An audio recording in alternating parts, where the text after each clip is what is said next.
നമസ്കാരം കൂട്ടുകാരെ, എല്ലാവർക്കും വണ്ടർ ടോക്ക് മലയാളത്തിന്റെ ഒരു പുതിയ വീഡിയോയിലേക്ക് സ്വാഗതം.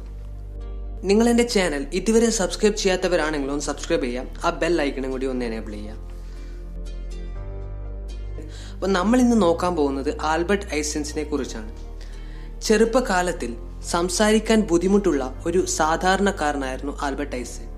മാതാപിതാക്കൾ അദ്ദേഹത്തിന്റെ ഈ ഒരു അവസ്ഥയിൽ വിഷമത്തിലായിരുന്നു. ഒരിക്കൽ ഒരു രാത്രി സമയത്ത് ഭക്ഷണം കഴിക്കുന്നതിനിടയിൽ അദ്ദേഹം നിശബ്ദതയെ ഇല്ലാതാക്കി കുറച്ച് ശബ്ദത്തിൽ പറഞ്ഞു, സൂപ്പ് ഈസ് ടു ഹോട്ട്. അതായത് ഈ സൂപ്പ് വളരെ ചൂടുള്ളതാണ്. അത് കണ്ട് അദ്ദേഹത്തിന്റെ മാതാപിതാക്കൾ അമ്പരന്നു. അവർ ചോദിച്ചു, ഇതിനു മുൻപ് നീ എന്തുകൊണ്ടാണ് ഇതുപോലെ സംസാരിക്കാൻ ശ്രമിക്കാതിരുന്നത്? അപ്പോൾ അദ്ദേഹത്തിന്റെ മറുപടി ഇങ്ങനെയായിരുന്നു. വയസ്സിൽ അദ്ദേഹത്തിന്റെ അച്ഛൻ ഒരു വടക്ക് നോക്കി യന്ത്രം, അതായത് ഒരു കോമ്പസ് സമ്മാനമായി നൽകി. ആ വടക്ക് നോക്കിയ യന്ത്രത്തിലൂടെയാണ് അദ്ദേഹം ശാസ്ത്രലോകത്തിലേക്കുള്ള യാത്ര ആരംഭിച്ചത്. 17-ാം വയസ്സിൽ അദ്ദേഹം ഒരു പോളിടെക്നിക് സ്കൂളിൽ ചേർന്നു. പരീക്ഷയിൽ കണക്കിലും സയൻസിലും മികച്ച മാർക്ക് നേടിയ അദ്ദേഹം ഹിസ്റ്ററിയിലും ജോഗ്രഫിയിലും തോറ്റുപോയി, അതായത് പരാജയപ്പെട്ടു.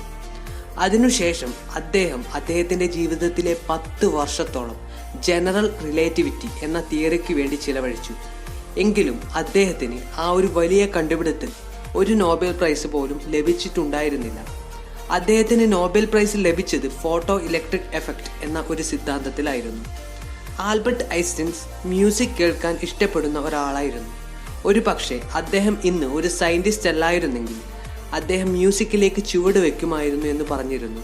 ജീവിതത്തിലെ 30 വർഷത്തോളം അദ്ദേഹം ചിലവഴിച്ചത് സയൻസ് ഫാക്റ്റുകൾ റിസർച്ച് ചെയ്യാനും അതിനുള്ള ഉത്തരം കണ്ടുപിടിക്കാനുമായിരുന്നു.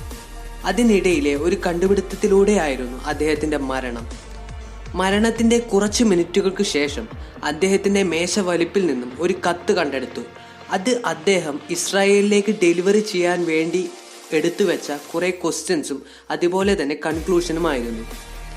അദ്ദേഹത്തിന്റെ മരണത്തിന്റെ അവസാന സമയത്ത് നേഴ്സിനോട് അദ്ദേഹം ഒരു വാക്ക് പറഞ്ഞിരുന്നു. പക്ഷേ അത് ജർമ്മൻ ഭാഷയിലായതുകൊണ്ട് ആർക്കും അത് പിടികിട്ടിയിട്ടുണ്ടായിരുന്നില്ല.